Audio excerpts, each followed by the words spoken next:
Hello, welcome to Story on the Spot. My name is Jim Heskett, and I'm here with Kevin Tumlinson, and hopefully we should be having a couple other authors join us pretty soon. It's going to be an easy game to win if I'm the only one playing. Kevin gets the point. I'm a winner. So if you're watching us now, you might notice across the bottom, we've got this there is Thacker. Hello, Nick Thacker. Welcome. Hey, we were just trash talking you. Yeah, we were just saying terrible things about you. So you might notice if you're watching live along the bottom, it says visit www.storyonthespot.live. We now have a website, which is just a placeholder. There's going to be more stuff there in the future. But now that's just got the links to the podcast. Oh, and there is Mr. McGee. Hey, we're all here. Hey. So I'll do the official intro now. My name is Jim Heskett, and I'm here with Kevin Tumlinson, Nick Thacker, and Mr. R.A. McGee. And this is Story on the Spot. A little bit of housekeeping up front. The first couple episodes, there's been a lot of talk about who gets the point, who's won the round. And I was thinking about it. And I think the only fair way to do it is to go back and announce the winner from the previous episode, because not a lot of people, or a lot more people watch after than watch live. And we still want people who are watching after the fact to be able to vote. So I went back to last week's episode and counted up all the comments, and Nick got 2 points. RA got 4 points. What? No. I'm sorry. No. Nick got 2 points. Dang. Kevin got 4 points, and RA won with 5 points. He had 5 comments for his story. I think this is rigged. So I pay people. They're called shills, Kevin. Yeah. You got some plants in the audience. So even if you're not watching it live, you can still watch it after the fact and comment below. And then we will probably do it like this, where we announce the previous week's winner on this show, because that just feels more fair to give everybody time to vote, right? Exactly. It probably doesn't feel fair to Nick because he lost. All right. Okay. We are going to get into it. Here's what we do here is that I'm going to read some news articles, and then everybody is going to have a few seconds to think about it. And then we are going to launch into Story on the Spot, which is these 3 thriller authors with me will invent stories based on this prompt. And there's one other thing I wanted to mention. There was a lot of talk last week about how everybody thinks that going last is the best option, but also consider that if you go first, no one else can steal your idea. If you go first, that's literally untrue. Everybody else can steal your idea. That's so kind of what you said, Jim, but exactly the opposite. Okay. We need to secretly submit our ideas. Sounds like what we're saying is, if you go last, not only do you get the benefit of being able to think about your story for longer, but you can also steal the previous 2 ideas and build on them to make your own thing. Well, I mean, I think if you can tie your story into someone else's story, or even better, tie one of your later stories into one of your earlier stories, like to make all of your stories that you invented part of the same universe, I think there should be bonus points for that. So you make it look like we knew what we were doing the whole time. Exactly. Legit. So here we go. This is story number 1, and this is called Poor Shame from the Shepherd Express. Sharika Strawn, 28, must have panicked when the car she was riding in was pulled over by police in Wichita Falls, Texas, for a minor traffic violation. According to the probable cause affidavit, Strawn, who had several outstanding warrants, falsely identified herself as Porshala Strawn, apparently unaware that a records check would reveal a real Porshala Strawn that also had an outstanding warrant. So she was duly arrested. Sharika is currently facing a number of charges, including giving a false name. So Sharika thought she was going to pull a fast one on the police by giving a false name, but it turns out that person with the false name was also wanted in Texas. Does anybody have who would like to go first? After that intro, nobody wants to go first. I think you should pick who goes, Jim. You want me to pick somebody? Yeah, we need a randomification. You should revolve it every story. You pick who goes first and last, based on who's went so far. All right. Well, all right. I'm going to use a random number generator in my head. Beep, boop, boop, Okay. boop, beep, beep. RA, you go first. Nice. All right. So I think that this is a case of too many criminals using the same nom de guerre, if you will. Like, have you ever heard the theory that James Bond is just a code name and people cycle through it and use it and then go on about their life? Well, I'm thinking of a kind of story where there's a kind of an underworld, not exactly like the Denver's Assassin Club, but you know, something similar to that, and they all have a little AKA that they use when they get busted, and they cycle through them. And she just forgot that you're not supposed to use that AKA for a while because it got hot, and so Sharika has not acclimated to the fact that she needs to use the next AKA, like the nuclear codes. They're only good for so long, then you got to move on, or you end up giving a cop the name that your homie gave him last week, and now everybody's busted. So. Very nice. I like it. Who would like to go next? Sounds like a strong man argument. There you go. Yeah. Ba-dum-bum. Ding. Right. I'll go first so Nick can have his chance to win a round. By going last. I think this is a case of mistaken identity. So this is actually the real, what's her name? Porchala Strawn, code name Sharika, who is, she's trying to keep off the radar. She slipped up and used her real name, which had the warrants out for her. But otherwise, she's trying to kind of slip through town unnoticed to get out of town because she's being pursued. So Porchala was the code name, Porchala was the real name. Then the code name is Sharika, and then once she got arrested, the truth starts to come out, and the mystery starts to unfold. Code name Sharika. Code name Sharika. The strong man argument. Common spelling. The common, yeah, of the New England Sharikas. All right, Nicholas, you are up. Yeah, I got to be honest. This one I don't have anything for. Okay. Gonna have to take a hard pass. All right. So I concede my point to Jim. Nick's, yay, my first point. Nick's taking a mulligan on this one. A mulligan. All right. I didn't know we could do that. Apparently, I didn't know either, but Nick just did it. That just happened. Okay.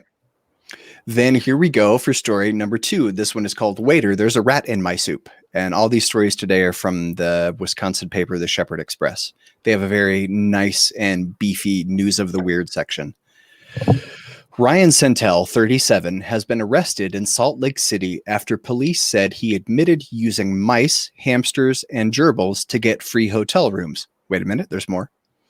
Authorities allege Centel would release rodents in a hotel room and then complain about the infestation, prompting hotel workers to apologize and offer him a room for free. Centel faces charges of theft by deception and criminal mischief.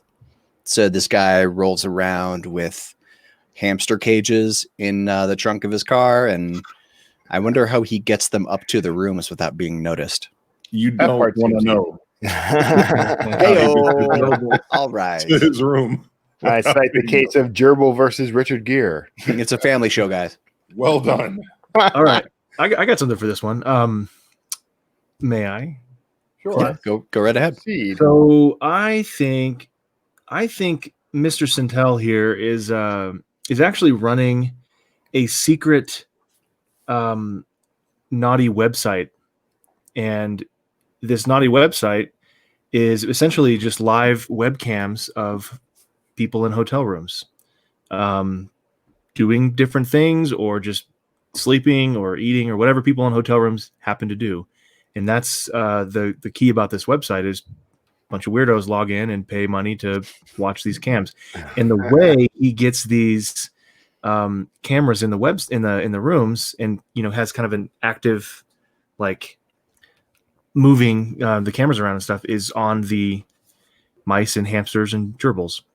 And so he gets them loaded up with tiny little cameras. You guys have seen those. They came out with one that's like almost microscopic now, HD camera, and they strap it up to the little gerbil friend, and he sets them loose in the hotel rooms, and then he sits in the parking lot at these hotels and just uploads the feed. And he can do 200 rooms in a night, and people pay a lot of money. They ask him to go to certain hotels in certain cities, and he does. And that's that. So. All right, well done. That's creepy. There was a Netflix doc. Wait. Oh, sorry. No, and the way so the second part of it, that's what I was going to say, prompting hotel workers to apologize. So what happens is someone that works at the hotel approaches him in the car, and they're like, "Sir, may I ask what you're doing?" And then they notice there's a bunch of cages in the back, and they said, "You know what? We've had a bunch of rodents in here." And he goes, "Oh, you know what? I had to come out to my car because my room was infested with these gerbils." And so he just makes it a story that way and tries to get off the hook. Yeah. Sorry, Nice. go ahead, Tim. Nice. I was just going to say this. It kind of reminded me of this Netflix doc about a guy who owned a motel in Denver, and he had all the rooms wired up with cameras and recorded people for like 30 years. It's a very unsettling documentary. Very unsettling. Anyway, gotta do though, So there's just RA left, I think. Well, I haven't done it, but Oh, I okay. I haven't gone last yet. So Okay. I'll go second. I'm happy to go second.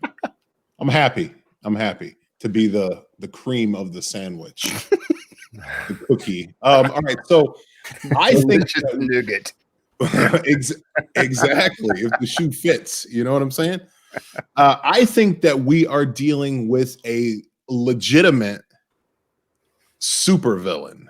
Okay, the likes of Gru from Despicable Me. He's got all the minions. I don't know if you guys ever got much Marvel comics that you read. There was the Mole Man who controlled all the moles and stuff. And so I think you're dealing with a supervillain who's traveling for business, and he obviously has to bring his critters with him. And he's kind of the soft-hearted type. He doesn't want to leave them outside. Anything could happen to him out there. So he's got to sneak them in. And then super villainy doesn't pay as well as it used to. So when he's gonna check out, he just kind of produces his little homies and cries and complains until the hotel gives him a free room. So I think that if you kept your eye on him, you'd see him moving his way across the country, bringing a blight of hamsters and gerbils with him. And it's just hard out here for a supervillain. Mm-hmm. I like how you think that Gru and the Mole Man are legitimate supervillains. That's my favorite part of that story. Well, I mean, listen, we could debate Gru, but Mole Man is definitely a supervillain. You tried to sink New York City into the catacombs of underneath New York. You got something bad going on, man. All right, I'll give you 50% credit on that one. I'll take it too. I'm kind of leaning towards the nefarious, supervillain, the lab accident bad guy for this. I think this is somebody who's transporting these rodents that are the recipients of some sort of experiment. Maybe it's something viral or otherwise, and he's moving around trying to get he's basically operating like a sort of corporate espionage sort of thing. Like he's going to sell these to somebody and they're going to harvest whatever these things have in them. Let's just say it's like a mind control virus, we'll say. Makes people receptive to commands. And so he's in this hotel room and something happens while he's out of the room and it breaks open the cage that the rodents are in, and they escape. And to cover his tracks, he makes the complaint that the room is infested, and he leaves. I think that's a plausible outcome. Very nice. I'm a little concerned that we're not seeing any comments. Yeah. Would you comment on those stories? I don't know. I thought it was pretty good. I think probably, people need time to consider, and that's fine. You can always, if you're watching live, you can always come back later and comment after after you've had some time to ponder the stories, because these are some pretty heavy, weighty things we're talking about. We need you, though. Please comment. We feed off of your attention. All right, here is the next story. This one is called. You had some time to ponder the story. Yep, somebody's. All right, this is called None on the Run. An unnamed 40. I'm going to do an accent on this one. Just fair warning. Man. Oh dear God. Nick's here. Hey, Nick. An unnamed 47-year-old Italian woman convicted of fraud in 2017 in Sicily has been on the run since then, eluding authorities by hiding in convents. The woman moved to the northern region of Italy and phoned convents pretending to be a sister, looking for help and claiming she was severely ill. Nailed it.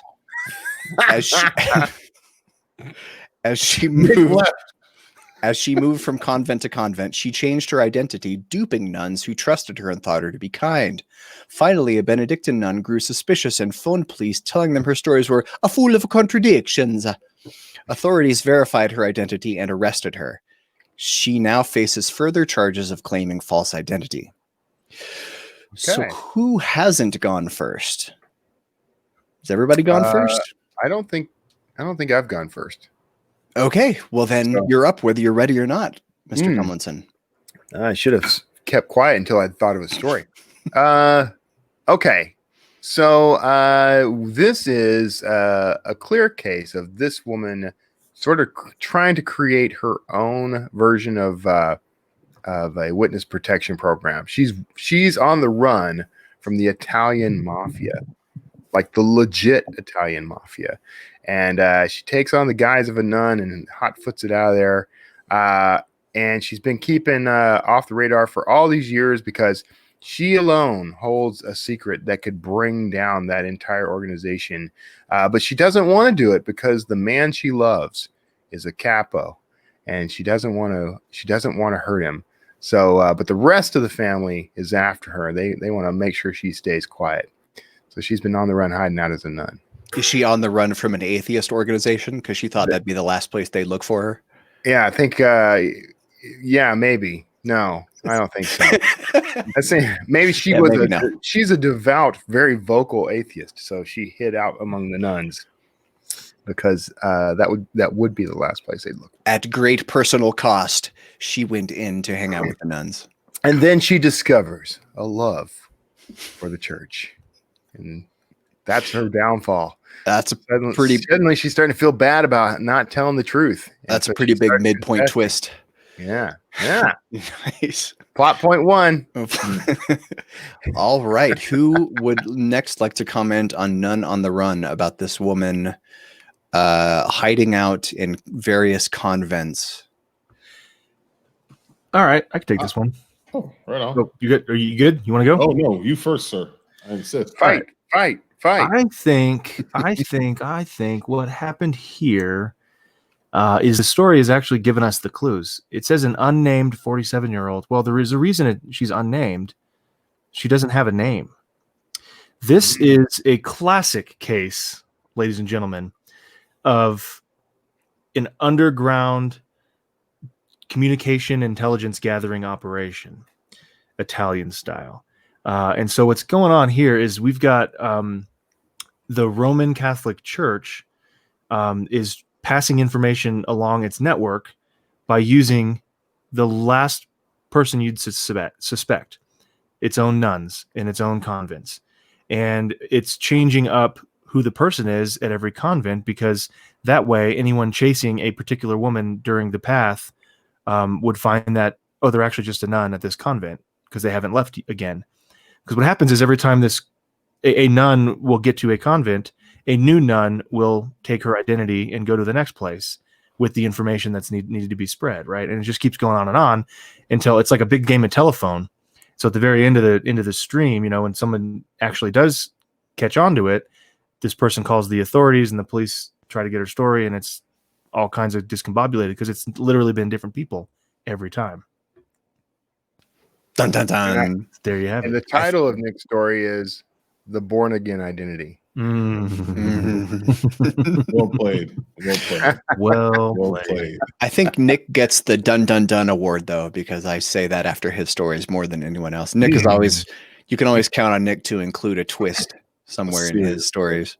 Though, so the secret is I don't actually know how the story's going to end, and so I just stop talking, and you think it's a twist that I figured out. Right.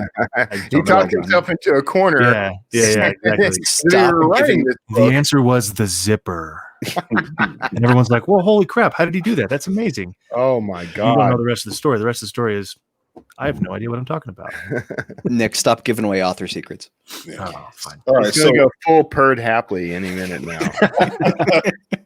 This is the story that I'm describing about the thing that is the story I'm describing. Perd Hapley is the best. I think RA, you still have to go. Yeah, so I think this would play really awesome as a straight like fantasy, like urban fantasy story, and I think that our unnamed nun is actually one of the best monster hunters that a very small sect, Benedictine sect, has put together and that they've trained. And that Chronicles of Nunia. Yeah, there you go. I like it. So they move her from, kind of parish to parish as monsters pop up, and she's there to take care of them. The Monsignor is always aware that she's there. And so they help provide her, aid. They've got weapons and food and things like that for her as she does her thing. And the person who snitched on her was a new nun who suspected something weird was happening. And she was right, but she didn't understand the higher implications of what the nun was there trying to do. So hijinks ensue as she tries to escape from the authorities and take care of I don't know, a werewolf that's terrorizing the countryside. So very nice. I'm waiting for somebody to suggest that the nun is actually running from criminals and poses as a nun and starts leading them in singing. Whoopi Goldberg. I know where you're going, Kevin Thompson. Sorry, dude. Tomlinson. No, whatever. Tumlinson? I get it wrong all the time. Tomlinson, isn't that what Jim calls you? Yeah. When he's being generous. I guess so. I don't even understand if that's a burn or not. Anyway, It's not. Sure. All right, moving on. Now, when if you're watching this on Facebook later and you want to comment, and you can use the titles of the stories if you want to say who gets the point for the story. Change the title. I changed. The last one was called None on the Run. We're not going to be able to parse that code, Kevin. That's going to be a tricky one to figure out what they're talking about. I'm just saying it's unfair is all I'm saying. I had named the last one None on the Run, but the Chronicles of Nunia is just, it's too good. I can't. Well, the first book in the Chronicles is called None on the Run. All right. Okay. This one is called Cellar Denial, and I'm going to do an accent for this one too. I'm getting my remove button ready to go here. Bowling Green, Kentucky Mayor Bruce Wilkerson was hard at work at a house he's been renovating when he smelled cigarette smoke and heard a ruckus outside, so he went to investigate. The former police officer found blood on the cellar door and a bag containing women's clothing inside. But after determining there were no reports of missing women in the area, he told the local newspaper he went back to his work. Later, the electricity suddenly went out, so he returned to the cellar and this time found a young woman. She said, "I'm hiding from someone," Wilkerson told police, and she ran away. Police haven't identified her, but Wilkerson wanted to set the record straight before a story would come out that I had a lady locked up in my cellar. All right. Again. Not bad. Nailed it. That's pretty much spot on right there for Bowling Green, Kentucky, where a place I'd never been. So an accent you've apparently never heard. Hey, I grew up in Oklahoma. Don't tell me about Southern accents. So Bruce Wilkerson is the mayor of Bowling Green. He's a former cop. He smelled cigarette smoke and heard a ruckus. Went to check. There's nothing there. And then later he found a woman in his basement and wanted to make sure that he did a little COA there. Called the cops and said, "I'm not keeping this woman hostage in my basement or cellar." Who hasn't gone first in a little while? You see, I can't keep track. I can't do all this and keep track of whose turn it is to go. All right. I'll go first. All right. So I think that this is a classic misdirection play that Mayor Bruce is actually a well-known. So Bruce used to be a cop, right? And while he was a cop, he was looking for a serial killer. Okay, there's not a lot going on in Bowling Green, but there was one serial killer. Mayor Bruce was the only cop on the task force looking for this killer, and magically over the course of 20 years, he never found this serial killer. Well, he retires and he becomes the mayor, and it turns out he never found the serial killer because he was the serial killer. Dun, dun, Okay. dun. Yes, and the young lady in his basement was hiding from him, and so when she escaped, he knew he couldn't find her, and there was no way to put the cat back in the bag. So he decided to try to get ahead of it, do a little bit of damage control, and things like that. And the story would be that the cop who took his place on the police in the police department has to put all these things together and then figure out that Mayor Bruce is the one causing problems. I think it would be a woman, a female cop, a young female cop, because I like the juxtaposition with the women that he's killing and keeping, and kind of a Silence of the Lambs type of vibe, if you will. So that's where I would go with that. All right. Very nice. Very nice. Who would like to go next? Kevin? Nick? Well, Go ahead, Nick. Yeah, I don't have anything real strong here, but this will preach. Yeah, I think our beloved Mr. Wilkerson here is a classic case of profiling. Since he was a cop for so long, he expects the person who is going around doing these crimes to be a man. And it turns out, since there's no reports of missing women in the area, he doesn't know what's going on, all that stuff. But what really is going on is we've got a classic case of a woman serial killer. And he's just right at the early stages of this thing, trying to figure out what's going on. And what we don't know yet is there's another story from Bowling Green that just came out today where Mr. Bruce Wilkerson was murdered. And there was women's clothes at the scene. I don't know. Turns out he was a cross-dresser. Obviously, this mayor's busy. You know, he's got plenty of time to renovate a house while he's active mayor. I don't know. Kevin Tumlinson, what do you Okay. have for us? Here's what I'm thinking. The girl's real, everything's real, but she is setting him up, and she's kind of gaslighting him a little. Like, she plants the bloody clothes, she hides out. She wasn't there, but she came back, hid out in the cellar so that he'd find her. And then when he found her and confronted her, she ran away. But there's no evidence of her, right? So there's a little mystery here. Like, who is she? Why was she there? He knows, because he was a cop, he knows how bad this could look. So his plan is get out in front of it, make sure people know, the truth. Even if they're not going to believe the truth, at least I can present the facts and kind of control the story. So he does that. Time goes on, and people are starting to now suspect him. They figure he must have actually just killed this girl. He must be a serial killer or something along those lines. And so they start to suspect him, and people start to investigate him, and he keeps insisting, I didn't do anything.